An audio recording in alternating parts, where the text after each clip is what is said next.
So here's the question I have. Do you remember, was the media still smack talking real estate back in like the boom, COVID boom? I mean, they would always say oh, the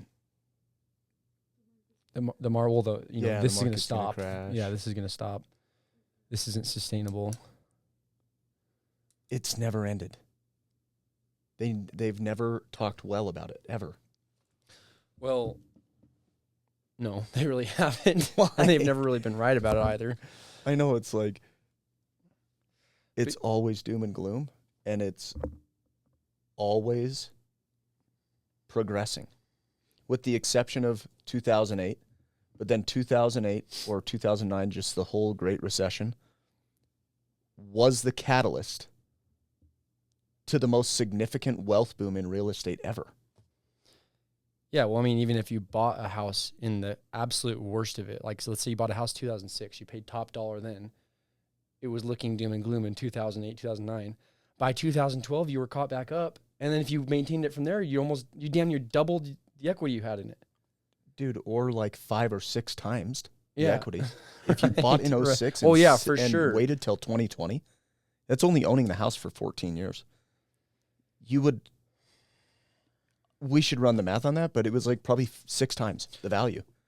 And it like the only reason that it was such a significant increase was because you bought at a time that experienced a depression. Mm-hmm. So it's almost like counterintuitive, where if you buy at the worst time, fast forward to the future, it will be possibly, at least history says, the best return on investment in real estate. 100%. Which is so weird. I just think consumers need to take the blinders off a little bit when it comes to media and TikToks, Instagram, because when we've said this before on the podcast, we're in the age of attention. Like, the writers of these blogs, the content creators for this skeptic level of posts, they're doing it on purpose. They're doing it to get clicks. They're doing it to get views. That's how they get paid. Mm-hmm. If they were just to agree with the common consensus that real estate is one of the best investments you can make long-term, they wouldn't stand out. But if they say, oh, there's going to be a crash, if there's some catchy headline or there's some catchy hook on a reel, they're going to get views. But you know what's sad? Huh. It's always a negative bias. Oh, yeah. That's kind of a sad part of human nature. Oh, yeah. We're attracted to the negative.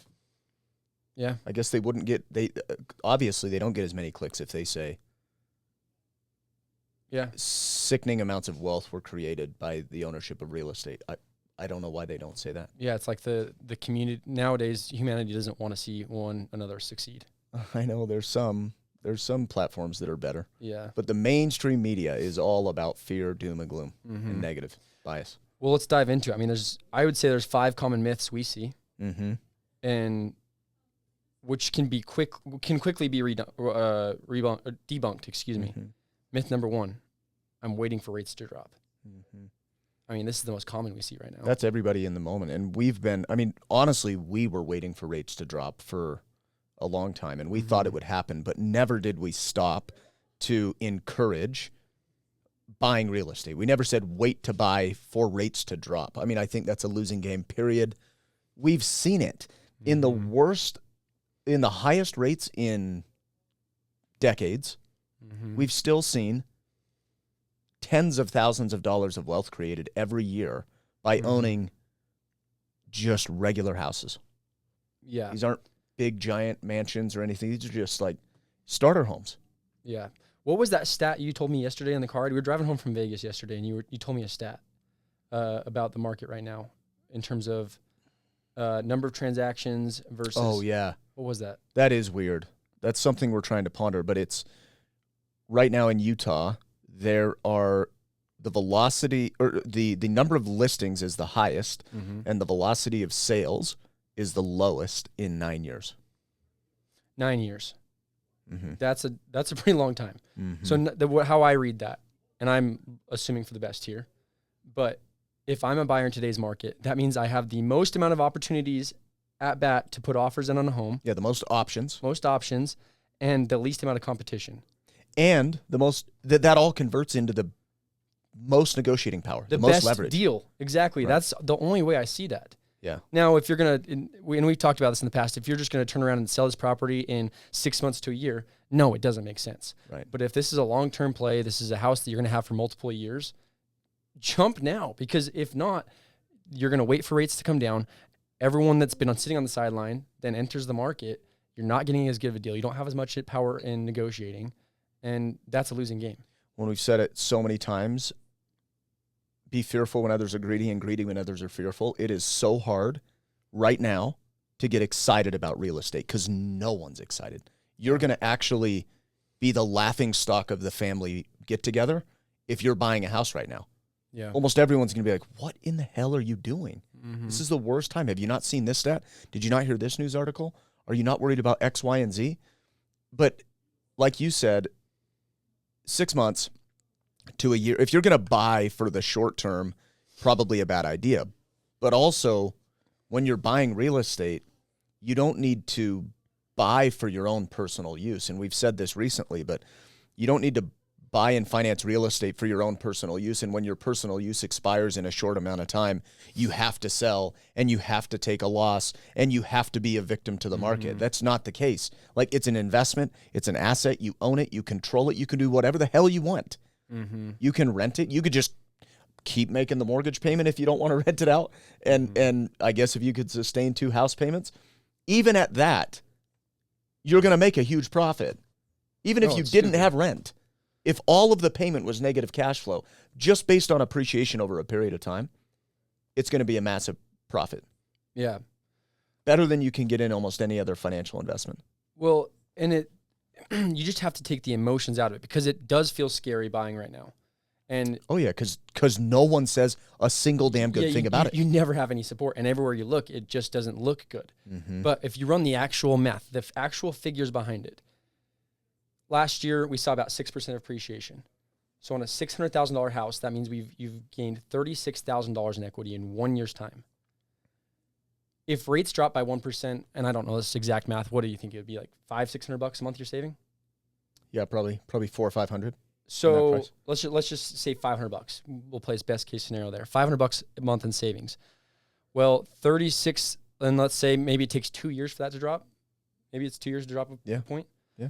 So that means $500. So that's 12,000 in 2 years. 12,000 2 years. You're still behind. Whether you were just way behind. At that point, you've gained over $70,000 in equity at that point. Yeah. And we can actually run cost of waiting reports that just make this math so simple to understand. And that was just on the fly. But you cannot keep up with it. No matter, like, I'm going to save to put a bigger down payment. You're still losing. I'm going to wait to pay off debt. You're still losing. Mm-hmm. I'm going to wait for rates to drop. You're still losing. No matter what, you will lose tremendously more than you ever are poised to gain. Mm-hmm. Which leads into the next myth. You need 20% to put down. Yeah. And we did a whole podcast on this just barely. Mm-hmm. So we probably don't need to beat the dead horse. You should go check that podcast out because we did talk about it, but for sure not. Yeah. And so much of again, going back to the news and the media sharing naysaying stuff, like so often they're talking about housing is unaffordable for first-time homebuyers. It's unachievable for this person or this group of people or that group of people. And so often they reference this 20% down issue. Like, well, home prices are now this much. The home prices are now $500,000 or $600,000. Who can save $120,000? You don't flipping have to, and you shouldn't. Like, there's almost no circumstance that we recommend 20% down. Unless of a jumbo purchase, probably. A jumbo. Yeah, unless they have to. Right. Or like even on jumbo, we got 10% down loans. You can do it, but the return on investment by doing the extra 20 is so significant that it's worth it. And you should do it. You have way more options. Rates are way better. Fees are way cheaper. But like that is the worst thing is so many people hitch on to justifying why buying is so challenging, or why buying is so difficult or unaffordable or not a good idea. But then again, even the people that we are advising to put down 20%, because it does make more sense on the ROI, most of the time we're then turning around and say, okay, once you've lived there for X amount of time, you should consider taking out a HELOC to then recapture that cash you have tied up in the property. Right. Or at least get access to it for exactly. liquidity. So that you can, which kind of talks about our theory of holistic mortgage planning and optimizing your leverage. That's part of it. So 20% down. Myth number 3, home prices are about to crash. We kind of started the conversation in this way. And it's like, please crash.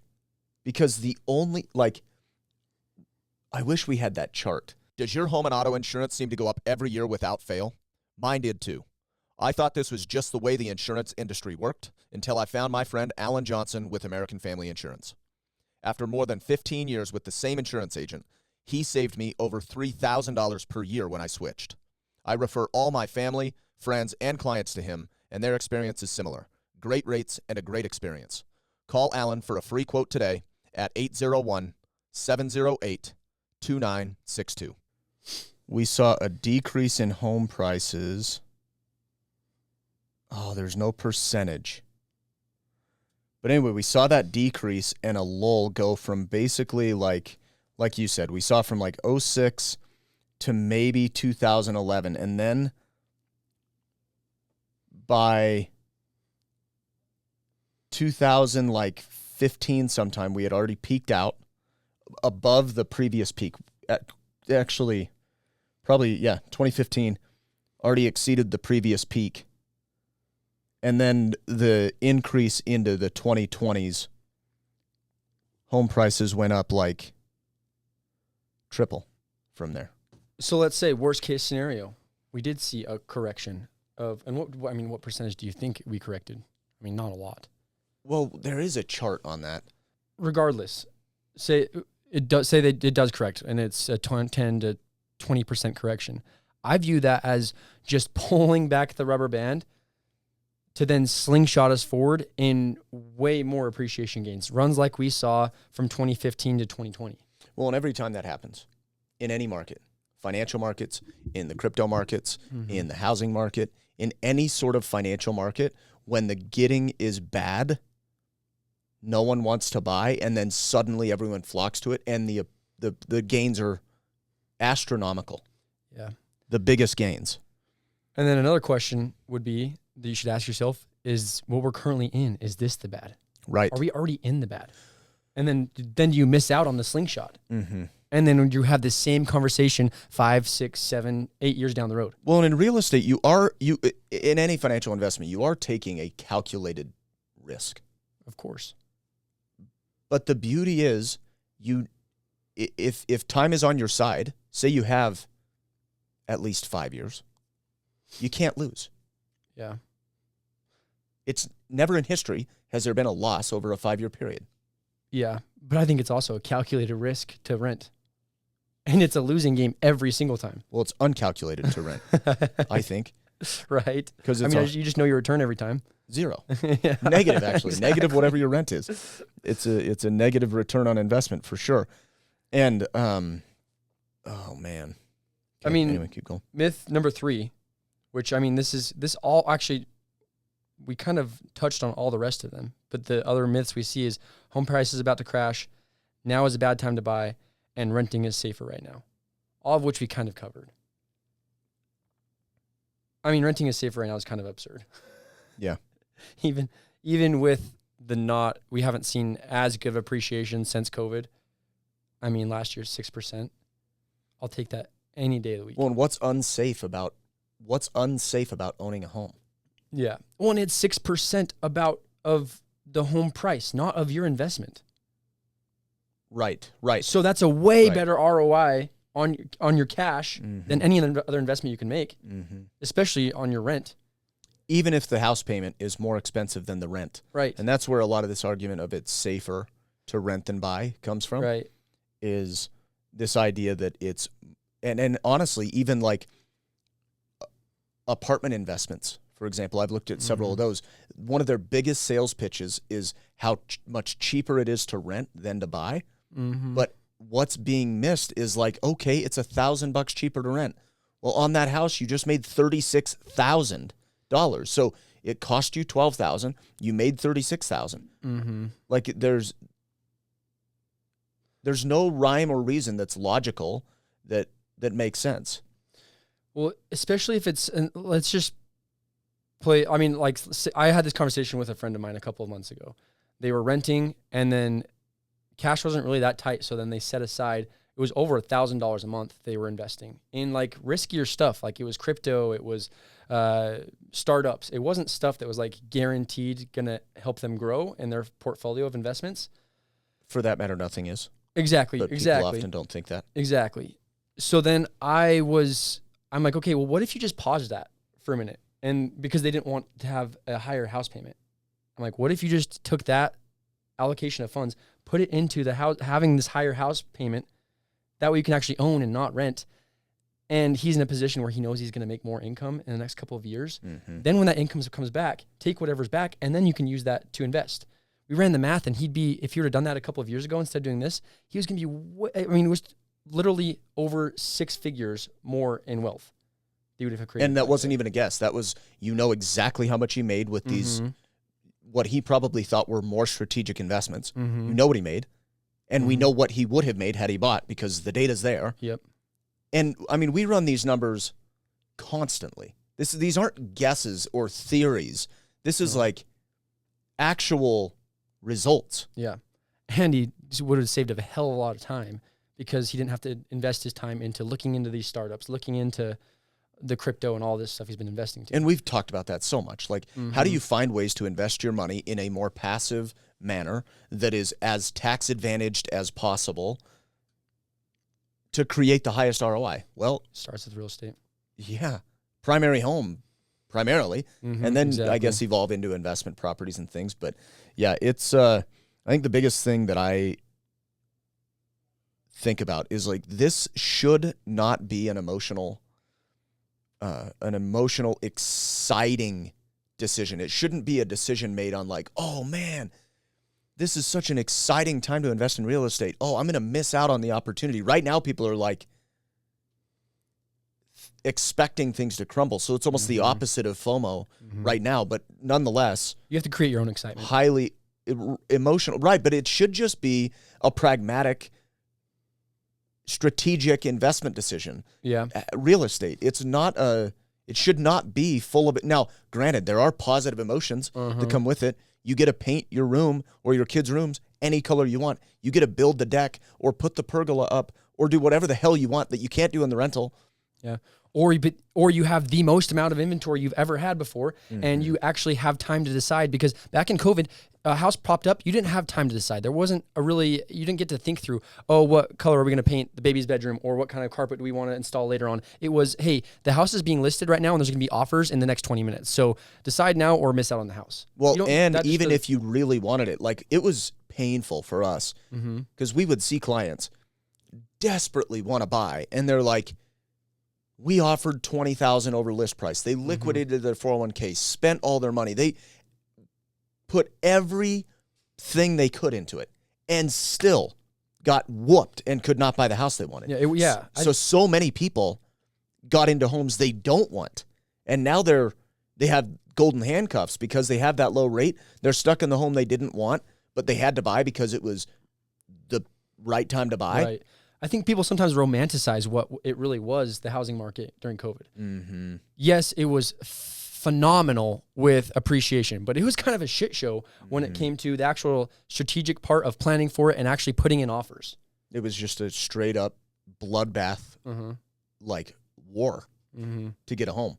And nowadays, to your point, it's not that. Yeah. You get an opportunity to buy what you want, where you want, negotiate the deal.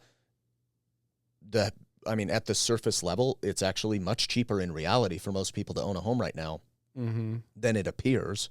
Whereas on the opposite side, the COVID era, it was much more expensive than it appeared because everyone was running it at list price and the current rate. But it's like, it's not the way it worked. You paid $30,000, $40,000, $50,000, $100,000 over list. And so that's the crazy thing. Even in the times when it was so good, that was like a $600,000 home, people paying 10% over list price. Well, that was, I mean, in that era, that was like a half a year of the appreciation. But what if they bought in close to 21, maybe 22? That's, you know. It was only like 5-6% a year. Exactly. Yeah, so it's So multiple years of before they caught up to appreciation. that. Yeah, it's crazy. So I don't know. There's a lot of myths. There's a lot of negativity around buying and investing in real estate. There's nothing promoting it right now except for people like us. And we would just say, like, if you're listening to this, ignore the noise and take a very logical, pragmatic, just like run the math. All this stuff is accessible. If you don't know where to find it, call us. We can help you find it.